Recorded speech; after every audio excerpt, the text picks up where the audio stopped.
Hello guys, வணக்கம் and welcome back to சிறப்பு media 2.0. இந்த வீடியோவில் ரொம்ப முக்கியமான ஒரு விஷயத்தை தான் வந்து டிஸ்கஸ் பண்ண போகிறோம். இந்த வாரம் ஒரு மிட் வீக் எவிக்ஷன் இருக்குது அப்படின்னு சொல்லிட்டு பிக் பாஸ் அவர்களே ப்ரோமோ 3 மூலமாக வந்து சொல்லியிருக்காரு. ஸோ அதன் அடிப்படையில் யார் எவிக்டாக வெளியே போகிறாங்க அப்படிங்கிறத பற்றி தான் இந்த வீடியோவில் முழுசாக வந்து டிஸ்கஸ் பண்ண போகிறோம். ஸோ இந்த வீடியோக்கு போகிறதுக்கு முன்னாடி நம்மளோட சேனலை சப்ஸ்கிரைப் பண்ணாதவங்க சப்ஸ்கிரைப் பண்ணி வச்சுக்கோங்க. பக்கத்தில் ஒரு பெல் ஐக்கான் இருக்கும், அதையும் ப்ரெஸ் பண்ணி ஹாலில் போட்டுக்கோங்க. அப்போ தான் நாங்கள் அப்டேட் பண்ணுற ஒவ்வொரு வருஷமும் உங்களுக்கு நோட்டிஃபிகேஷன் வந்து சேரும். அது மட்டும் இல்லாமல் இந்த வீடியோக்கு அட்லீஸ்ட் ஒரு 500 லைக்கான எதிர்பார்க்குறோம். ஸோ லைக்கை போடுங்க, வீடியோ பாருங்க, வாங்க இந்த வீடியோக்குள்ள வந்து போலாம். இந்த வாரத்தில் 6 பேர் வந்து நாமினேட் ஆயிருந்தாங்க. அர்ச்சனா, தினேஷ், விஷ்ணு, கூல் சுரேஷ், நிக்சன் மற்றும் அனன்யா அவர்கள். ஸோ இந்த 6 பேர்ல அதிகப்படியான வாக்குகள் யார் வாங்கியிருந்தாங்க அப்படிங்கிறது உங்களுக்கு நல்லா தெரிஞ்சிருக்கும். அர்ச்சனா அவர்கள் தான் வந்து வாங்கிட்டு இருக்காங்க. அண்ட் செகண்ட் பொசிஷன்ல தினேஷ் அவர்கள் இருக்காரு.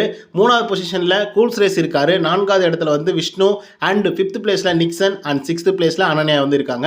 அண்ட் இது வந்து பாத்தீங்க அப்படின்னா அந்த 3rd இருந்து 3rd 4th 5th இந்த 3 பேர் வந்து பாத்தீங்கன்னா கொஞ்சம் டேஞ்சர் கண்டிஷன் தான் இருக்காங்க. அதனால இந்த 3 பேர்ல யார் எவிக்ட் ஆகி வெளியே போவாங்க அப்படின்னு சொல்லிட்டு நம்மளால கணிக்கவே முடியாது. எதுக்காக அப்படி சொல்றேன் அப்படின்னு பாத்தீங்கன்னா இந்த 3 பேருக்குமே வித்தியாசம் அப்படின்னு சொல்லி பார்க்கும்போது அன்அஃபிஷியலாவே ஒரு 1000 ஓட்டுகள் மட்டும்தான் வந்து பாத்தீங்க அப்படின்னா வித்தியாசத்தோட வந்து இருந்துட்டு இருக்காங்க. ஸோ அதன் காரணமாக யார் எவிக்ட் ஆகி வெளியே போவாங்க அப்படின்னு சொல்லிட்டு நம்மளால கணிக்க முடியல. பட் ஒரே ஒரு எவிக்ஷன் மட்டும் நம்மளால் கணிக்க முடியும். அது மிட் வீக் எவிக்ஷன். அதுதான் இந்த ப்ரோமோ 3ல வந்து காமிச்சிருக்காங்க. அதில் யார் எவிக்ட் ஆகி வெளியே போகிறாங்க அப்படின்னு பார்த்தீங்கன்னா அனன்யா அவர்கள் எவிக்ட் ஆகி வெளியே போகிறதுக்கான வாய்ப்புகள் அதிகம். 99.9% வந்து அவங்க தான் எவிக்ட் ஆகி வெளியே போகிறாங்க. ஸோ அதனால தான் மாயா, பூர்ணிமாவோட ரியாக்ஷன்லாம் வேறு மாதிரி வந்து இருந்துகிட்ருக்கு. அனன்யாவுக்கு வந்து பார்த்தீங்க அப்படின்னா மறுபடியும் ஒரு சான்ஸ் வந்து பிக் பாஸ் வீட்டுக்குள்ளே வந்து கிடச்சிது. அண்ட் 3 வீக்ஸாக வந்து பார்த்தீங்க அப்படின்னா இருந்துட்டும் இருந்தாங்க. இவங்க சரியாக யூட்டிலைஸ் பண்ணிக்கலையோ அப்படிங்கிற மாதிரி எல்லாருக்குமே வந்து தோண ஆரம்பிச்சிடுது.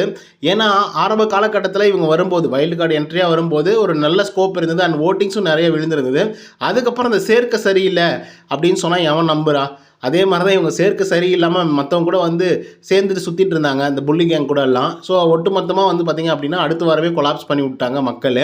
அதை தாண்டி கமல் சார்கிட்டே அதுவும் லாஸ்ட் வீக்கில் இந்த ஸ்ட்ராட்டஜி பண்ணுறாங்க பூர்ணிமா, மாயா அவங்கெல்லாம் அப்படின்னு நீங்கள் எல்லாம் சொல்கிறீங்கள, அந்த மாதிரிலாம் எந்த ஸ்ட்ராட்டஜியும் பண்ணுறதில்ல சார் அப்படின்னு சொல்லிட்டு கமல் சார் முன்னாடி எபிசோட்லேயே வந்து சொல்லியிருந்தாங்க. அதெல்லாம் மிகப்பெரிய ஒரு ட்ராபேக்காக வந்து அர்ச்சனாவுக்கு, தினேஷ்க்கு, மற்றவங்க எல்லாருக்குமே வந்து அமைஞ்சிருந்தது. அண்ட் இவங்களுக்கு தெரியல அவங்க எங்கே வந்து ஸ்ட்ராட்டஜி பண்ணுறாங்க, அவங்க எந்த மாதிரி கோட் வேர்டில் வந்து பேசுவாங்க அப்படிங்கிறதெல்லாம் தெரியாமல் போயிடுச்சு. பாவம், இது வந்து தெரியாமலே மறுபடியும் வந்து அவங்க கூட அட்டாச் ஆகி இவ்வளோ சீக்கிரமாக வந்து எவிக்ட் ஆகி வெளியே போகிற நிலைமைக்கு வந்து ஆகிப்போச்சு அனன்யாவோட நிலைமை. அண்ட் இந்த வாரம் மிட் வீக் எவிக்ஷன். அந்த மிட் வீக் எவிக்ஷனில் அனன்யா எவிக்டாக வெளியே போயிட்டுருக்காங்க.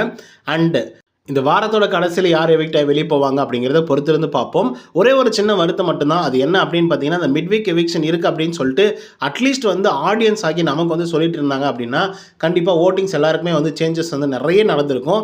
இது எதுக்காக சொல்கிறேன் அப்படின்னு பார்த்தீங்கன்னா சில பேர் வந்து ஃபஸ்ட்டு 3 டேஸ் வந்து இவங்களுக்கு ஓட் பண்ணலாம், அடுத்து 2 டேஸ் வந்து இவங்களுக்கு ஓட் பண்ணலாம் அப்படிங்கிற மாதிரி அவங்க டிவைட் பண்ணி வச்சுருப்பாங்க. இப்போ குறிப்பாக நிக்சனை எவிக்ட் பண்ணணும்னு நினைக்கிறவங்க நிறைய பேர் இருக்காங்க.